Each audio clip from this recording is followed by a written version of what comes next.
আজ শহর থেকে একটু দূরে, প্রকৃতির কাছে, স্কারবোরো থেকে শুরু হচ্ছে আমাদের একদিনের ছোট্ট যাত্রা। ফল সিজন, রঙিন পাতায় সাজানো হাইওয়ে, ঠান্ডা বাতাস আর অসাধারণ ভিউ। প্রতিটা বাঁকে যেন নতুন একটা গল্প লুকিয়ে আছে। আজ যাচ্ছি সেনেক কেভ, আর শেষে ব্লু মাউন্টেন ভিলেজ। একটা জায়গা ইতিহাসের আর একটা শান্তির। চলো একসাথে অনুভব করি এই পুরোটা যাত্রা।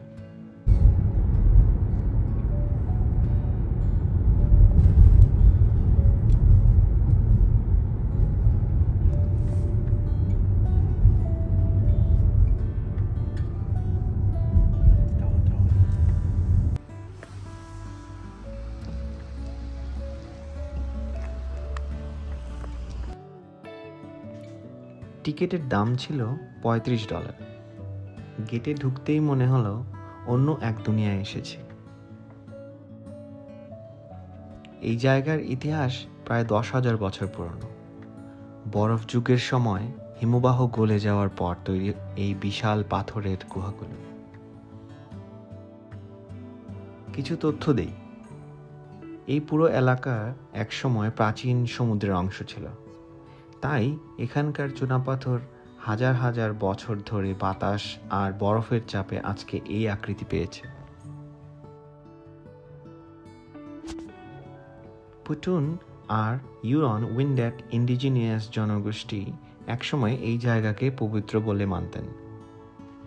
এরা এখানে আশ্রয় নিত, প্রার্থনা করত আর ছোটখাটো বাণিজ্য চালাত।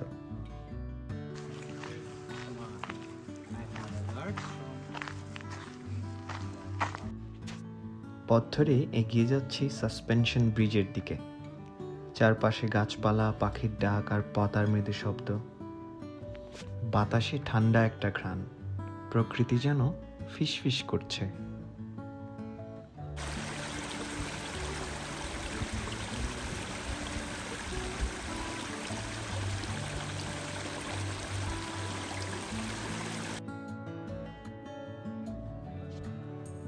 এখন উঠেছি কানাডার অন্যতম লম্বা সাসপেনশন ব্রিজে, যার দৈর্ঘ্য 126 মিটার আর উচ্চতা 25 মিটার।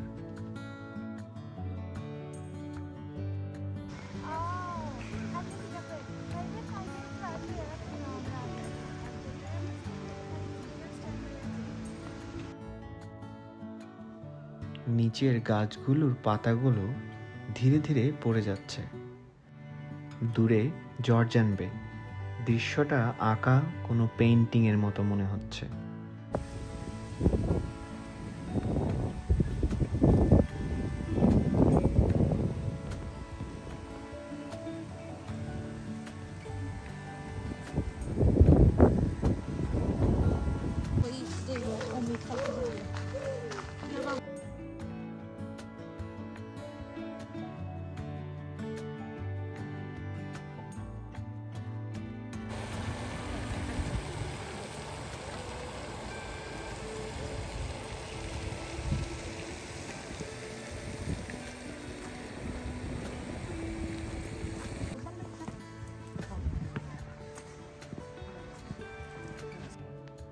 এখন যাচ্ছি বিখ্যাত আইস ক্যাপসে, যেটাকে অনেকেই বলে ন্যাচারাল রেফ্রিজারেটর।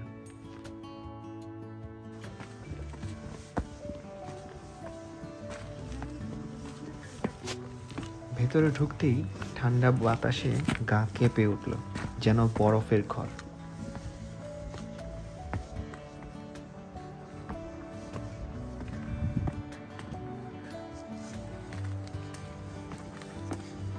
গ্রীষ্মেও এখানে বরফ টিকে থাকে, কারণ গুহার ভেতরের পাথর তাপমাত্রা ধরে রাখে।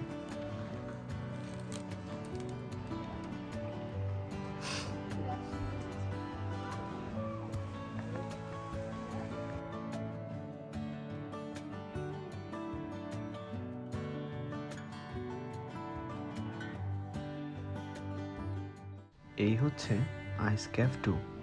এখানে ফুল সামারেও 4 ডিগ্রি সেলসিয়াস থাকে, যেই ঠান্ডাটা সবসময় রেফ্রিজারেটরে থাকে। বিজ্ঞানীরা বলেন এগুলো তৈরি হয়েছিল প্রাচীন হিমবাহ বরফের প্রভাবে। প্রকৃতির তৈরি এমন ঠান্ডা জায়গা সত্যিই বিরল।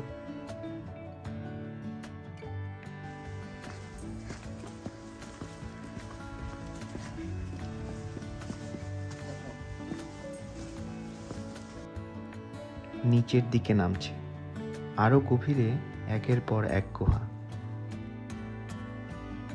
এই জায়গার পাথরগুলো ডলোমাইট ও লাইমস্টোন দিয়ে তৈরি। প্রায় 400 মিলিয়ন বছর আগে সমুদ্রের নিচে জমে থাকা ক্যালসিয়াম স্তর থেকে গঠিত হয়েছিল। সময়ের সঙ্গে পানি আর বরফের চাপে ফেটে গিয়ে তৈরি হয় এই বিশাল ফাটল ও গুহা।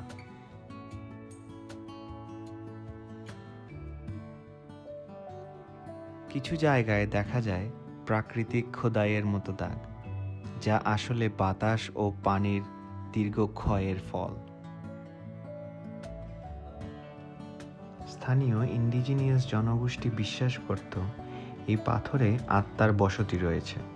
তারা এখানে প্রার্থনা করত আর মনে করত এই গুহা পৃথিবী ও আকাশের সংযোগস্থল।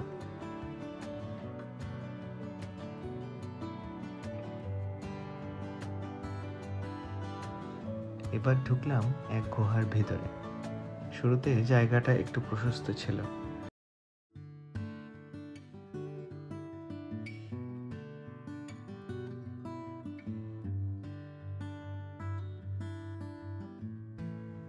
কিছুটা এগিয়ে সামনের দিকে এক সরু পথ, অন্য পাশে যাওয়ার মতো মনে হলো।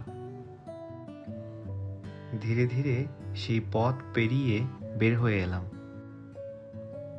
কিন্তু আলোয় ভরা আর ঠান্ডা বাতাসে ভরপুর।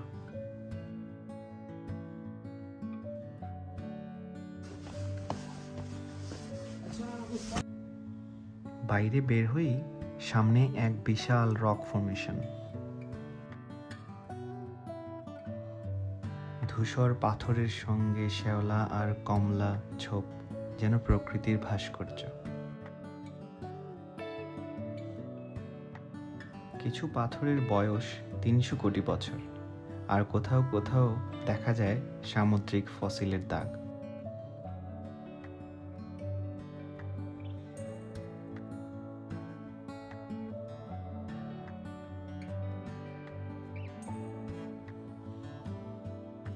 হঠাৎ মনে হলো নিজের সাথে একটা স্মৃতি ধরে রাখি।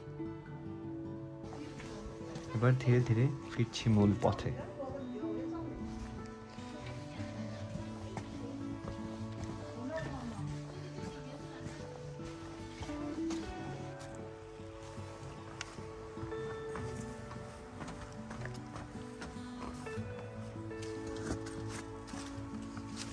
এখানকার আরও অনেক কিছু করার আছে, যেমন mini golf, camp fire, hiking. পরিবারের সঙ্গে একটা দিনের ভ্রমণের জন্য একদম পারফেক্ট জায়গা।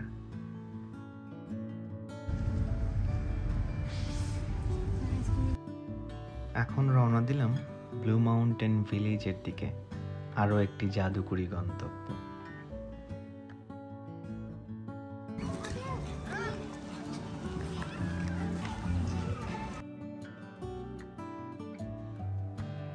ব্লু মাউন্টেনের ইতিহাস শুরু 1941 সালে, যখন জোজো উইডার, এক চেক অভিবাসী, এখানে প্রথম স্কি রিসোর্ট তৈরি করেন।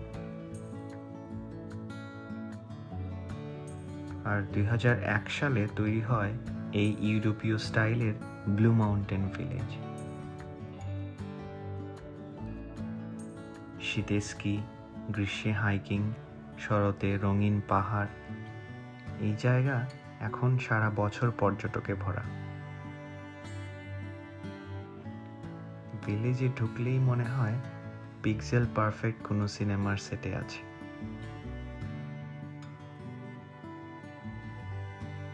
দুপুরে লাঞ্চ করে ফেললাম এই ফায়ার হল পিৎজা কোতে, পুরনো ফায়ার স্টেশন থেকে বানানো এই রেস্টুরেন্ট। খাবারগুলো এক কথায় অসাধারণ ছিল। ভিলেজের পথে হাঁটছি, চারপাশে পাহাড়ের ব্যাকড্রপ। শীতকালে এখানে আইস স্কেটিং হয়, গ্রীষ্মে থাকে সঙ্গীত আর উৎসব।